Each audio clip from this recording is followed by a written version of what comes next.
Hello, everyone. Welcome to our Bible study. We are taking a look at Psalm 130 today. And if you would like, you can download the free PDF outline on our website at tobelikechrist.com. There's some other links in the description that I encourage you to check out. Links to our physical books that are available for some of the books of the Bible so far. There is a link to our podcast that we've just started, going through the book of Genesis in a little bit longer form study. And there's some links to some other things. So go down in the description if you haven't and check some of those out. They've been updated and some things have changed. So anyway, let's talk about Psalm 130 together. We don't have an author named for this one, so we don't know exactly who wrote it.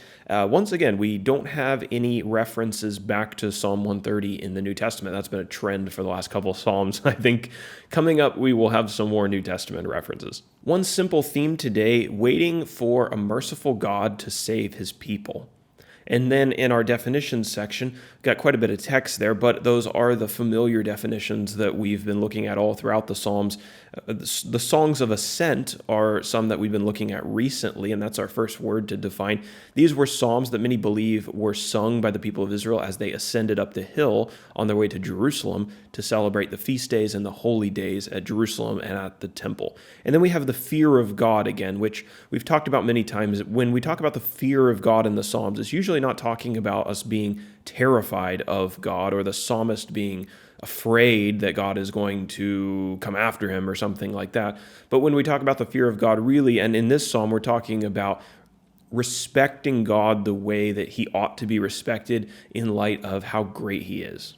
In our application section, we're going to talk about one of God's great attributes, admirable attributes that ought to bring about this fear or respect for him. We have 8 verses in total to look at today. I've entitled this psalm, "My Soul Waits for the Lord's Mercy." So the psalmist calls out to God for mercy. It says that he was waiting for this mercy. He was depending on this mercy. And he wasn't expecting God to show him mercy because of, how righteous he was or how good he was at keeping God's laws. In fact, he says if God was to tally up his sins, he wouldn't be getting any help. So it wasn't from a sense of deserving that he was praying, but his prayer was made in the knowledge that God helps weak people and he helps sinful people.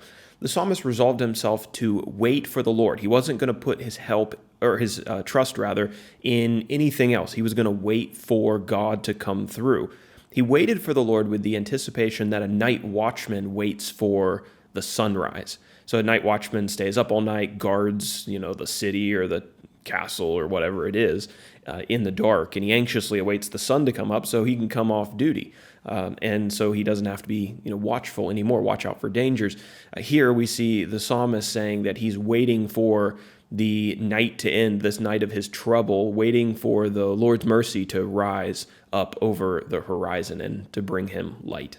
The psalmist then encourages his people, his countrymen, to do the same, writing, quote, "O Israel, hope in the Lord, for with the Lord there is steadfast love, and with him is plentiful redemption." So that's Psalm 130. I think it's definitely one that we can look to when we find ourselves in a time of trouble. It's a psalm that reminds us who we ought to be looking for. And it also reminds us that God isn't helping us because we're just so deserving of it, right? We can depend on the Lord, not because we're just so righteous, but because God is so good and he's so patient. And that takes us down into our application today.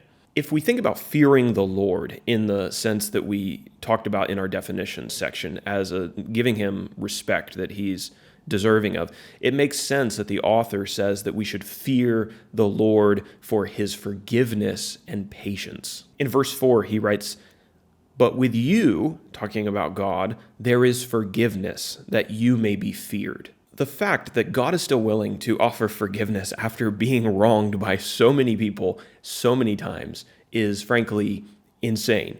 The extent of his patience is beyond human. It's supernatural. If you compare a human's capacity to forgive and a human's capacity for patience with people to God's capacity to forgive and his patience with people, it becomes immediately clear why God is worthy of our utmost respect.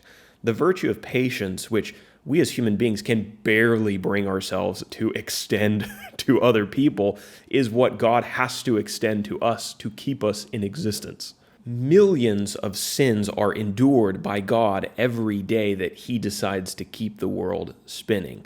So, if you're alive to watch this study and to look at this application, thank God for his patience. Respect him for the patience that he's had towards you, the patience that he's had towards other people in the world, and know that his patience is not without a reason.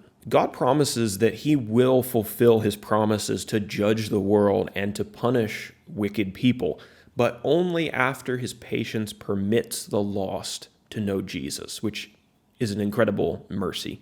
We're told in 2 Peter chapter 3, verse 9, the Lord is not slow to fulfill his promise, as some count slowness. So the Lord is not, he's not negligent to judge the world, but the reason for his patience is given in the second part of this verse, but is patient towards you, not wishing that any should perish, but that all should reach repentance.